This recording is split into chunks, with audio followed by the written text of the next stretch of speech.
Hello, and this is Theme Park Squib, and welcome to another show. Got a lot to talk about this week, mainly to do with Thorpe Park Fright Nights announcing their full lineup for Fright Nights 2018. Also, just to say, the Chessington World Adventures vlog is now online, so if you haven't seen that, check it out. When I went a couple of weeks ago, had a fantastic day, but it was very busy.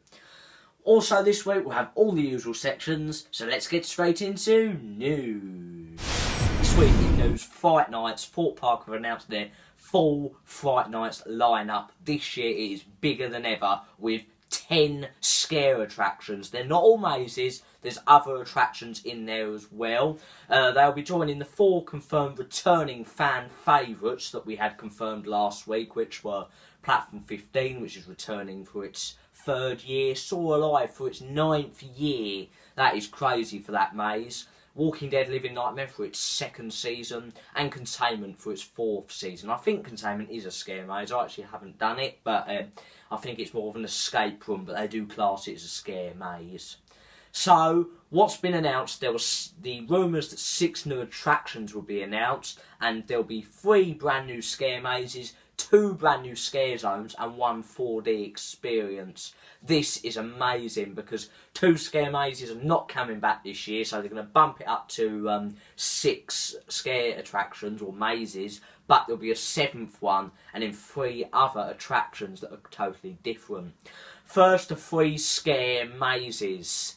The first one is Blair Witch. It will be back after a year break at Fright Nights, but will be even more scarier than ever. And you'll journey into the woods of Burkittsville, and the curse, which wasn't there for a year, is now back. But then it said, don't look into their eyes, as you could be captured, and don't discover what is at nightfall. So that's obviously going to be in the woods. It's going to be an outdoor attraction, as we probably presumed it would be, as it's been at Fright Nights before, and it is returning for this year. But we kind of knew that it was returning with the pop badge getting released and all the pictures of that Blair Witch thing hanging in the trees, and it looks like it's taking the same route as last year, but it looks like it will start in the maintenance bay next to I'm a Celebrity opposite Darren Brown and the barbecue. It looks like it will start there where Zombie Hunt finished, because they can't start up that way because of Timber Tugboat, and they're probably going to bring a Zombie Hunt back next year because it looks quite permanent, and it looks like they'll use that, and they won't use that route because of Zombie Hunt. They will take out one of the Zombie Hunt scenes to allow it to go down, but I've heard that it's going to get extended this year right the way down next to the Rumba Rapids entrance, so that's going to be so exciting. But now the 2 brand new mazes, concepts we haven't seen before. One of them is the Walking Dead Do or Die, a brand new Walking Dead scare maze. It's been confirmed that it should be an outdoor scare maze, but with indoor scenes after I read, and this is going to follow the same story as Walking Dead Sanctum last year, your journey to Terminus. As you walk through, there'll probably be a zombie scene, and it says you'll meet the locals on your way to Terminus, but it says there'll be a trap at the end where you'll get locked in total darkness.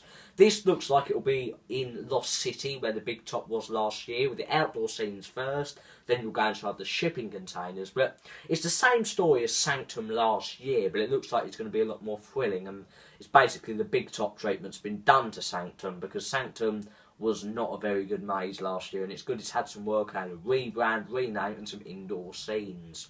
Also new for this year is Vulcan Peak, a brand new Thorpe Park original concept scare maze. This looks fantastic. It's got a tribal theme to it, and it's going to be a bag on your head maze where you'll wear a bag on your head throughout the maze. It looks like this could be in the I'm a Celebrity building, if it's a bag on your head maze, and the jungle setting of this maze. So yeah, it'll be perfect. Being in the I'm a Celebrity building, you won't see anything because you'll have the bag on your head. So that'll be a perfect location for that. I can't think of anywhere else where it could go at Thorpe Park. Maybe where Sanctum was last year, but that wasn't a very ideal location because you had to walk down a long path to get to it into the out-of-house area.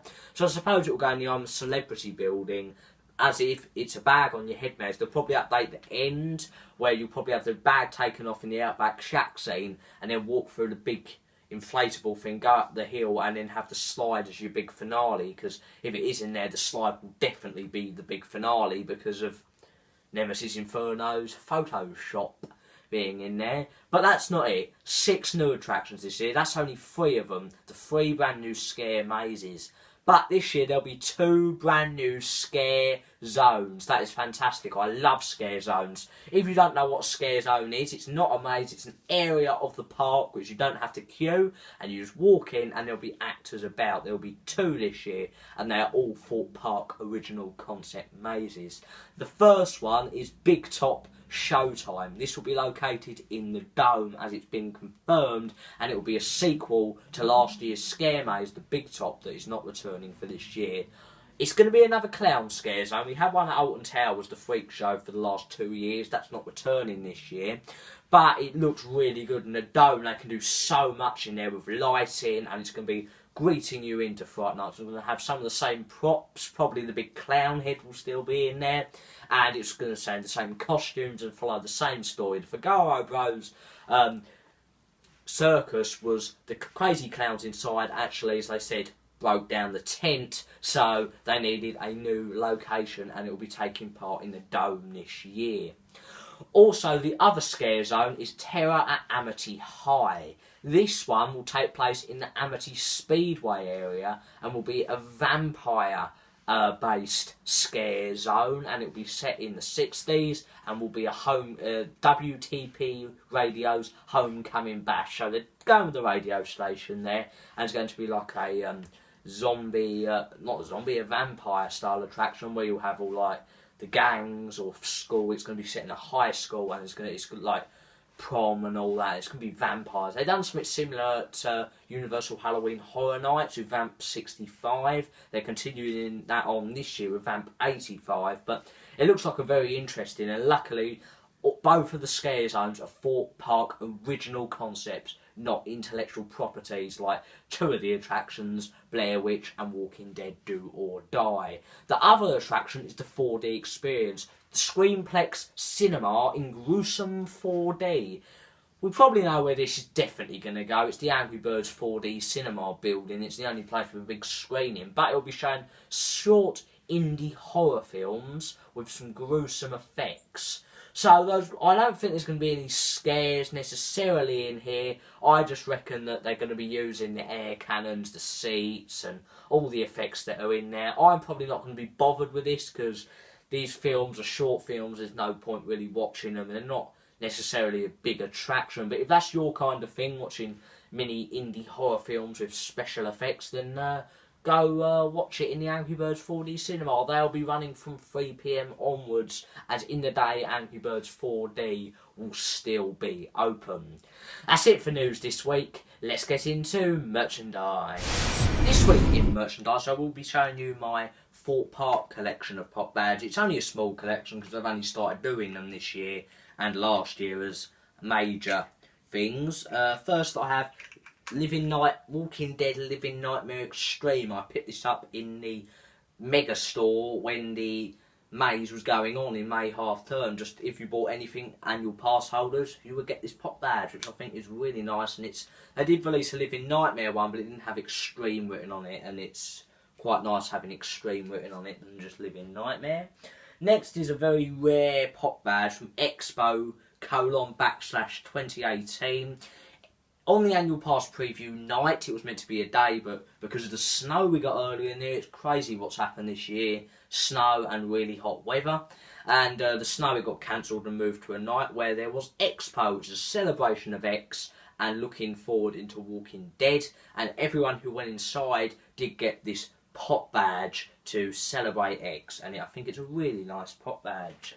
Next we have Mission Complete Apocalypse Weekends. You got this if you're an annual pass holder completing the Apocalypse Weekend Trail, which ran in weekends on May and June. You would get this pop badge if you were an annual pass holder and completed the Apocalypse Weekend Trail, where you needed to find the supplies around in each area.